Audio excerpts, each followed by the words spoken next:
بسم اللہ الرحمن الرحیم۔ اس لیے رسول اللہ صلی اللہ علیہ وسلم نے فرمایا تھا فَإِذَا سَأَلْتُمُ اللَّهَ عَزَّ وَجَلَّ أَيُّهَا النَّاسِ فَاسْأَلُوهُ وَأَنْتُمْ مُوقِنُونَ بِالْإِجَابَةِ فَإِنَّ اللَّهَ لَا يَسْتَجِيبُ لِعَبْدٍ دُعَاءَهُ عن ظہر قلب غافل۔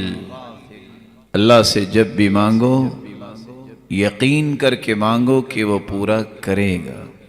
یہ یقین ہی تمہاری دعا کی قبولیت کا ایک بنیادی مرکز ہے، اور ان لوگوں کی دعائیں جلد قبول ہوتی ہیں جن کو اللہ کی ذات پر یقین ہوتا ہے۔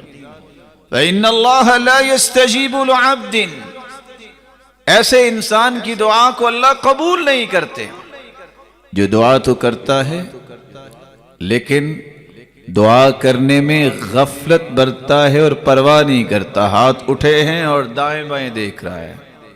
اللہ عز وجل کی طرف توجہ کرنے والا، غفلت سے دور ہونے والا، یقین کرنے والا دعا کی قبولیت حاصل کر لیتا۔